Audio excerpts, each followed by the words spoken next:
കടുത്ത ചൂടിൽ കർഷകരും ദുരിതത്തിൽ. റബ്ബർ കർഷകരാണ് വേനൽ കടുത്തതോടെ പ്രതിസന്ധിയിലായിരിക്കുന്നത്. നിലവിൽ ഉൽപാദനം കുറഞ്ഞ് റബ്ബർ ടാപ്പിംഗ് നിർത്തേണ്ട സ്ഥിതിയിലാണ് കർഷകർ.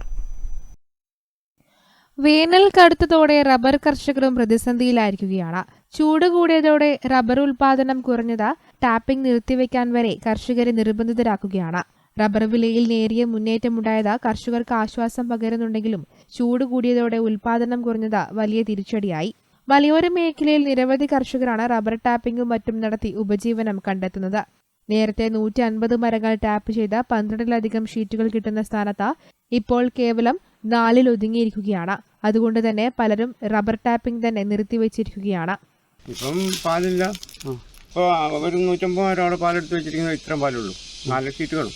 സാധാരണ 150 ഇപ്പോൾ ഒരു കണക്ക് ഒരു 15 ഷീറ്റാണ്. നല്ല സീസണിലാണ്. ഡിസംബറിലൊക്കെ ഒരു 15 ഷീറ്റ് കിട്ടും. ഇപ്പം വെയിലിന് ചൂട് കൂടിയതുകൊണ്ടാണോ? ചൂട് കൂടുതലുകൊണ്ടാണ് പാല് കുറയാൻ കാരണം. അതിപ്പം 150 രൂപയുണ്ട്. അതുകൊണ്ടാണ് പിന്നെ ഇപ്പോൾ ഇത് വെട്ടാൻ വരില്ല. പലരും തൊഴിലാളികളെ വെച്ചാണ് ടാപ്പിംഗ് നടത്തുന്നത്. തൊഴിലാളികൾക്ക് കൂലി പോലും കൊടുക്കാനുള്ള ഷീറ്റുകൾ കിട്ടാറില്ല താനും. എന്തു ചെയ്യണമെന്നറിയാത്ത അവസ്ഥയിലാണ് നിലവിലെ കർഷകർ. News bureau, Peravoor.